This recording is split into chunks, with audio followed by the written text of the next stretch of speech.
One last time, I'm going to check the spacing between the operator and its proposed location. So sometimes you do this because you want to verify that higher up there's no obstructions, and also possibly you just didn't miss anything. So we're good on this. I'm going to go ahead and mount the gate operator right there. And our chain brackets will be long enough to get over there.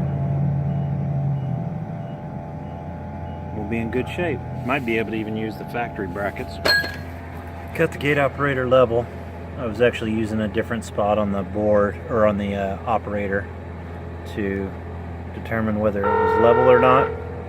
And so this, I obviously understand that having it on this plexiglass cover is not the best way to determine whether it's level or not, but I was just going to do this for reference, that we got that level. And then we just got a couple of tack welds in the back there, front,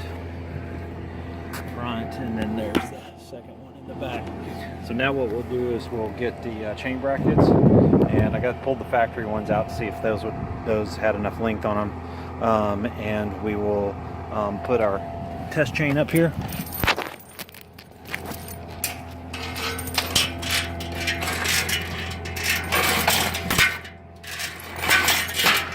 We take this chain. This is just a 6-7 foot piece of chain. I'm gonna wrap it around there. Get the knee pad, that's the most important thing. And then what we're going to do is we're going to get it lined up left to right, and then we'll get it lined up and down. And then once we get that spot where we like it, then we'll clamp our chain bracket up there. Take one of those clamps, take the chain bracket. These are the factory ones. We'll see if we have to use these ones or not. And then we'll get that actually level, make sure that that's level, and then just tack weld that on there, and then do the same thing for the back. Here's a mock-up of the chain bracket. So I'm looking at this angle right here. Looks like it might be a tad low. We'll see. I'll have to take some measurements and then look at it with the level. But I'm looking from there up and down, and then because I only have a limited amount of space right here inside here, I need to make sure left and right there's enough room, and make sure your chain's level with the sprocket right there, or square with it, not level. So I'm looking at the drive sprocket, and then I'm looking at this idler wheel, and I'm making sure those two are in line, and then I'm looking at this to make sure that the chain is not out of whack left and right. And I would say that that's the most important angle, to make sure you're not getting it left or right. At 10 feet out, it doesn't matter, but when you start to suck the gate all the way back in there like this, you start to get tension on the chain, and it could possibly wear a little bit faster if you're not at the proper angle. So I'm looking at a couple of lines that I have. One of the lines is, and it's hard because the way that the phone is angled, is that line on the back of the gate operator.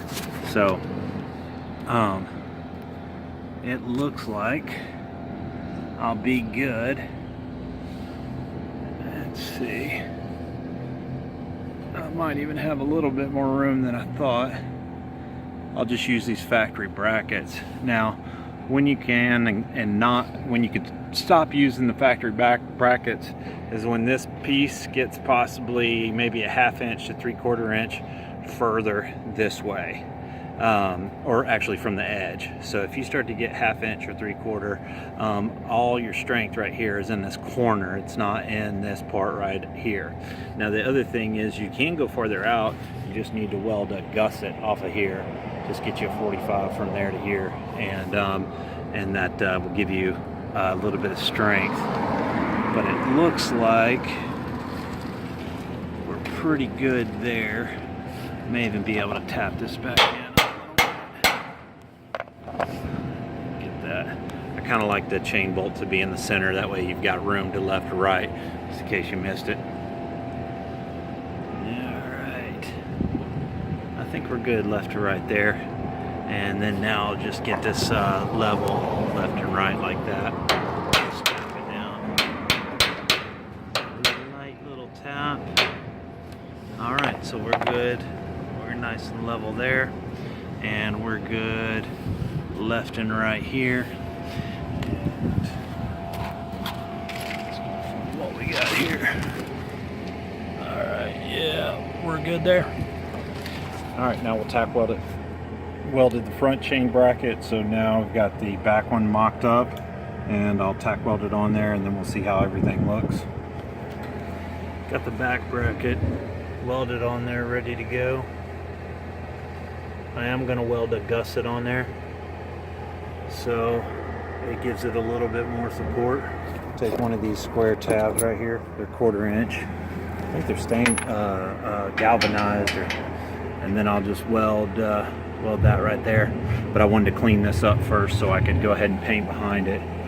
But I'm just going to add a little bit of gusset right there, and that will help distribute the weight a little bit better between that corner back there, which if you're going all the way to the edge, you could get a lot more strength out of it. But since I'm not at the edge, I'm gonna go ahead and just do this gusset and just know that it'll work for the life of the gate.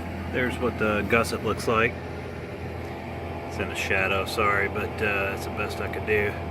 So just put it at a 45 and weld it across, and now your leverage is out to here as opposed to here. That'll give you a little bit more support, and considering this gate is all art panel, it has a bunch of different forces going a bunch of different ways, so this ought to give it enough support. Got the front one welded all the way around now that we're 100% sure that it's level and straight and it's not going to cause any obstructions. So I'm going to go ahead and weld the gusset now. Well, actually I'm going to spray paint it first. You can see all this water. I just cooled it off and dried it off. So now I can put that galvanized paint on there. That will allow me to get the paint back in here. I'm gonna weld the gusset over it, so I want to be able to get where I just welded painted without having to put an excess amount of paint on it and cosmetically looking bad. I just paint it now that it's clean and dry, and cool. It's not 100, 200, 300 degrees. I'll go ahead and paint it now and put that gusset on there.